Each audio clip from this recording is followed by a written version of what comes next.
Om Swastiastu. Umat Dharma, semoga dalam keadaan sehat dan berbahagia. Pada kesempatan ini saya ingin menguraikan perihal rayuan atau disebut juga dengan 4 rayuan yang ada dalam kehidupan. Saya akan kerucutkan pada kehidupan kontemporer, jadi kehidupan masyarakat kekinian, yang disebut juga dengan era komunikasi digital, di mana pada era ini salah satunya adalah ditandai dengan menyebarnya pusat-pusat kebudayaan. Jadi nilai-nilai itu tidak hanya terpusat pada satu teritori saja. Kalau zaman dulu mungkin keluarga menjadi satu-satunya pusat kebudayaan. Tapi kini di era komunikasi virtual ini, pusat-pusat kebudayaan telah menyebar.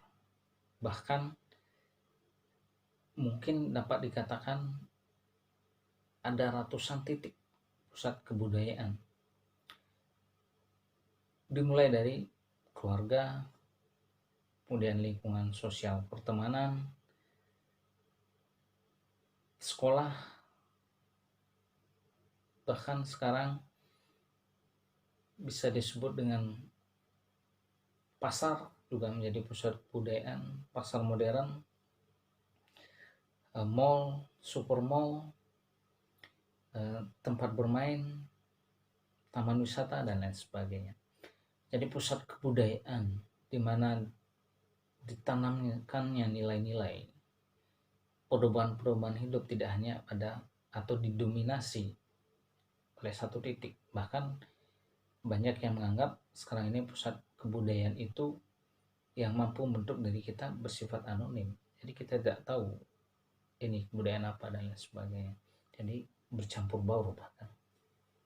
Kendati pun ada yang tumpang tindih. Jadi dengan menyebarnya pusat-pusat kebudayaan, maka dalam kehidupan manusia kontemporer, di mana diingatkan juga oleh Niti Sastra bahwa hidup ini penuh dengan rayuan, atau dalam bahasa Raymond Williams, Stuart Hall, dan lain-lain itu disebut juga dengan seduksi, minjam dalam termin bahasa Inggris, atau rayuan. Niti Sastra mengingatkan kita bahwa 4 rayuan itu, yang pertama adalah ketampanan atau rupawan. Yang kedua adalah keremajaan, yawana. Kemudian kedudukan atau mukti. Seturut dengan kedudukan ini maka ada kekayaan. 4 rayuan inilah yang dapat menjerumuskan kita sebagai umat manusia berikut dengan konsekuensi-konsekuensinya. Saya mulai dengan ketampanan atau kemudaan terlebih dahulu. Kemudaan, ketampanan, kemudian kedudukan dan kekayaan. Jadi saya mulai dengan kemudaan terlebih dahulu. Muda itu bagi Raymond Williams yang telah banyak menelaah atau meneliti dan mengkaji tentang kajian televisi, begitu juga dengan kajian di bidang iklan, mass media atau media massa, kemudian kajian sosiokultural menyatakan bahwa seturut dengan perubahan zaman, maka baik itu televisi, media massa, berikut dengan iklan-iklannya yang merayu, itu seakan-akan ada satu pola, yaitu memusuhi sesuatu yang sudah tua dan mendukung hal-hal yang mencitrakan diri sebagai yang muda. Motor tua dianggap sebagai, dalam iklan dapat dipersepsikan bahwa mereka menganggap yang tua itu adalah semacam aib.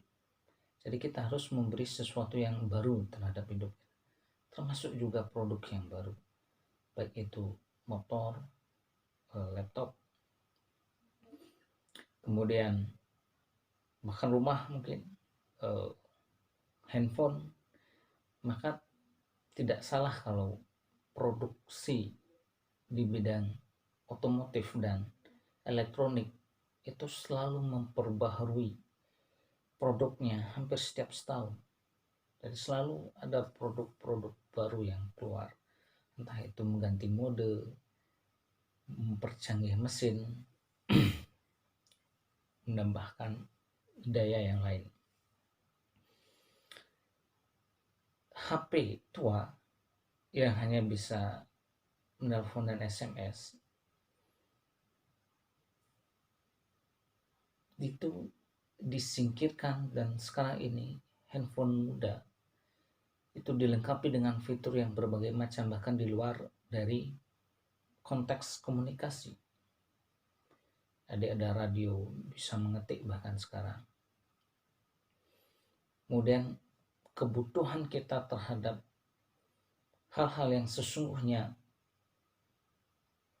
dapat dipenuhi berikutnya itu seakan-akan menjadi kebutuhan yang utama. Jadi inilah sifat dari kemudahan. Jadi selalu merubah diri, selalu upgrade diri. Sedangkan yang tua, katakan handphone tua itu selalu itu saja. Sedangkan handphone muda selalu mengupgrade diri. Sehingga yang tua itu patut kita campakkan, patut kita tinggalkan, patut kita sisihkan. Karena kalau kita ketertinggalan terhadap yang muda, handphone muda, motor muda yang baru, kata lain dari muda, televisi, laptop baru dan lain sebagainya, kita akan dibuat atau dipresentasikan sebagai orang yang ketinggalan zaman. Maka kita harus mengejar tanpa sekat apapun terhadap sesuatu yang mudah itu, mengejar terus menerus. Seakan-akan ada lack atau rasa haus dan lapar terhadap yang muda, rasa kurang terhadap yang muda. Padahal rasa kurang itu adalah rasa yang dibuat oleh media. Jadi dibuat kita kurang, padahal itu bukan kebutuhan esensial kita, tapi dibuat kita kurang. Jadi itu rayuan tentang kemudaan itu dapat kita katakanlah secara gamblang kita lihat pada iklan yang ada di televisi, mass media dan lain sebagainya. Sebagaimana juga kajian yang pernah dilakukan oleh Raymond Williams, kajian televisi, Stuart Hall, media dan bahasa, dan lain sebagainya, para tokoh ahli dan sebagainya.